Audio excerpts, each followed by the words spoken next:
Hello students, एक बार फिर से आपका हमारे चैनल में स्वागत है। तो आज आप लोग थंबनेल देख के ही समझ गए होंगे कि आज हम क्या पढ़ाने वाले हैं।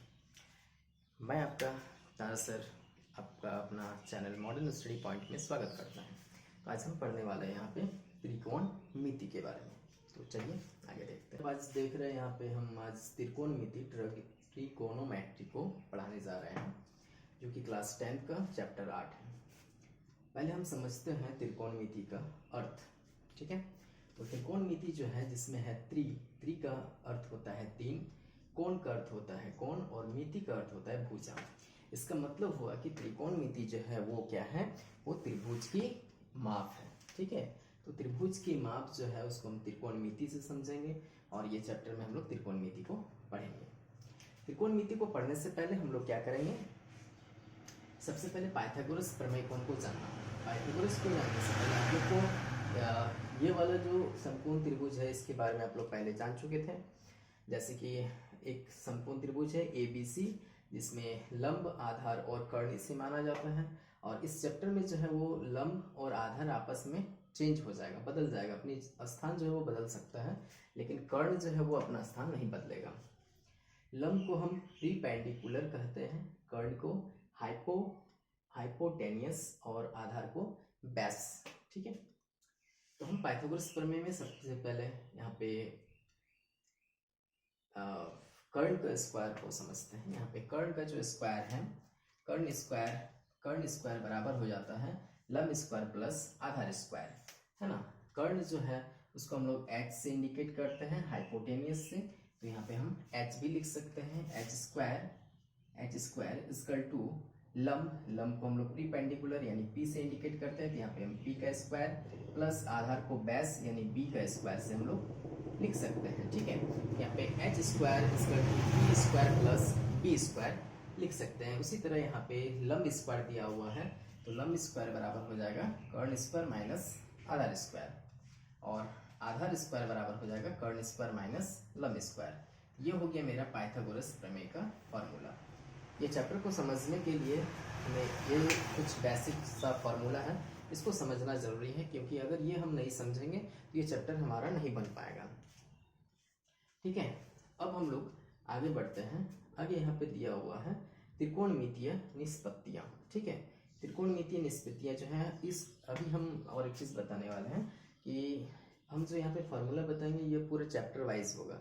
यानी अभी जो हम ये सिर्फ त्रिकोणमिति का जो इंट्रोडक्शन है वो हम बता रहे हैं, इसके बाद फिर हम 8.1 का जो फॉर्मूला है वो बताएंगे। तो यहाँ पे दिया हुआ है त्रिकोणमितीय निष्पत्तियाँ, इसमें आता है sine theta, cos theta, tan theta और कॉसेक थीटा, सेक थीटा और कॉट थीटा। ये 6 निष्पत्तियाँ हैं जो कि 8.1 में बताया जाएगा। साइन थीटा जो होता है, साइन थीटा का फॉर्मूला हो जाता है PH। ये जो फॉर्मूला है इस फॉर्मूला को हम लोग PBH के फॉर्मूला से नाम P और H इस फॉर्मूला से हम लोग जानते हैं। P का मतलब होता है प्रीपेंडिकुलर, परपेंडिकुलर, और B का मतलब होता है हाइपोटेनियस, और H का मतलब B का मतलब होता है बेस और H का मतलब होता है हाइपोटेनियस। ठीक है, तो PBH का फॉर्मूला से हम त्रिकोणमितीय निष्पत्तियों को समझते हैं।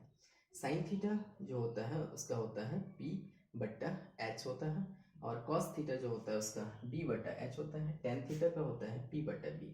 और जैसे कि यहाँ पे देखिए साइन थीटा जो है, साइन थीटा का P/H होता है, तो जस्ट इसका उल्टा, साइन का उल्टा कॉसेक होता है, तो यहाँ पे अगर P/H है इसका उल्टा H/P हम यहाँ पे लिख सकते हैं। इस फॉर्मूला को याद कैसे करेंगे इसके लिए भी हम आगे बताएंगे। इसको याद करने की कोई ज़रूरत ही नहीं है, बिना याद किए हुए भी हम इस फॉर्मूला को समझ सकते हैं, लिख सकते हैं। ये फॉर्मूला हो जाएगा मेरा साइन थीटा का P/H, और साइन का उल्टा जो है वो हो जाता है कॉसेक थीटा, जो कि यहाँ पे P/H था, ये हो गया H/P। उसी तरह कॉस थीटा जो है, कॉस थीटा का होता है B/H और इसका उल्टा होता है सेक थीटा। तो कॉस का उल्टा सेक होगा, जब यहाँ पे B/H दिया हुआ है तो यहाँ पे आ जाएगा H/B आ जाएगा। ठीक है, अब आते हैं यहाँ पे टेन थीटा।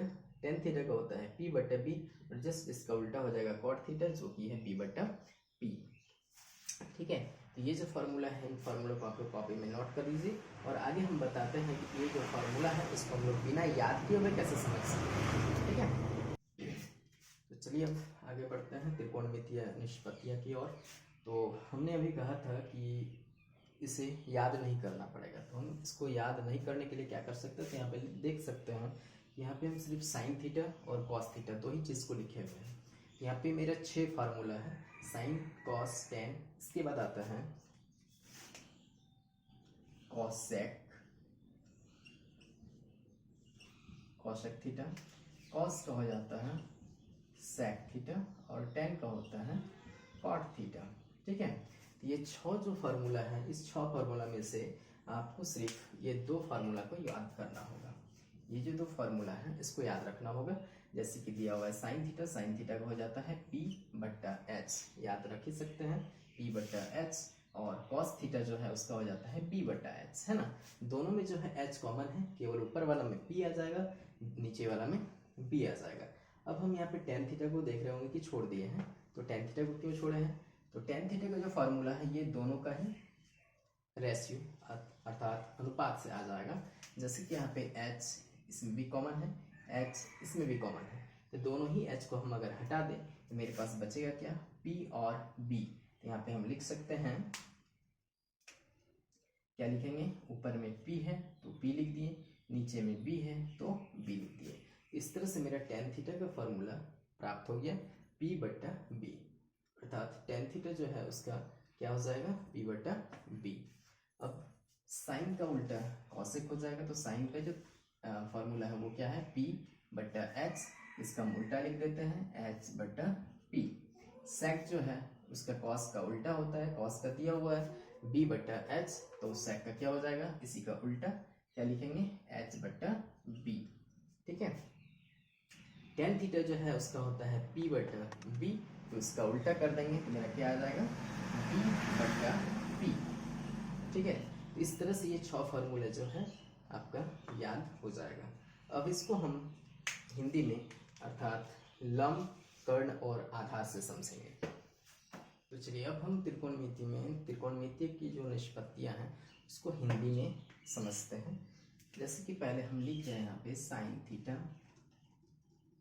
साइन थीटा का फॉर्मूला हो जाता है लंब बट्टा कर्ण। ठीक है, और कॉस थीटा जो होता है, कॉस थीटा का हो जाता है आधार बट्टा कर्ण। ठीक है, तो साइन थीटा हो गया लंब बट्टा कर्ण और कॉस थीटा हो गया आधार बट्टा कर्ण। इसके बाद आता है टेन थीटा, टेन थीटा का हो जाएगा कर्ण और कर्ण दोनों अगर कॉमन ले ले तो बचेगा लंब और आधार बचता है, तो हम यहाँ पे लेंगे ऊपर में लंब और नीचे में आधार। ठीक है, तो इस तरह से ये लंब बटा आधार हो गया इसका फॉर्मूला। चलिए तो आगे अब साइन कॉस जब टेन हो गया तो साइन का उल्टा कॉसेक होता है, इसको आपको याद रखना है, साइन का उल्टा कॉसेक होता है। ठीक है, साइन का उल्टा कॉसेक होता है, अर्थात अगर लंब बटा कर्ण है तो इसी को उल्टा कर देंगे, इसको उल्टा करेंगे तो कितना आएगा मेरा, कर्ण बटा लंब आएगा। ठीक है, अब कॉस है, कॉस का उल्टा हो जाता है सेक थीटा, इसको याद रखना है कि कॉस का उल्टा सेक थीटा होता है। तो कॉस का मान दिया हुआ आधार बटे कर्ण, इसका क्या हो जाएगा, कर्ण बटे आधार। ठीक है, कर्ण बटे आधार। ठीक है, अब यहाँ पे टेन, तो टेन का उल्टा होता है कॉट थीटा, कॉट का होता है लंब बटा आधार, इसका उल्टा हो जाएगा आधार बटा लंब। ठीक है, तो इस तरह से ये पूरा 8.1 जो एक्सरसाइज है, एक्सरसाइज जो है वो 8.1 का ये पूरा कंप्लीट फार्मूला है। ठीक है, अब हम अगली वीडियो में आपको एक्सरसाइज 8.1 के सारे प्रश्नों का उत्तर समझाएंगे। तो यदि आप चैनल में नए हैं तो चैनल को सब्सक्राइब करें, लाइक करें और अपने दोस्तों के साथ शेयर करें।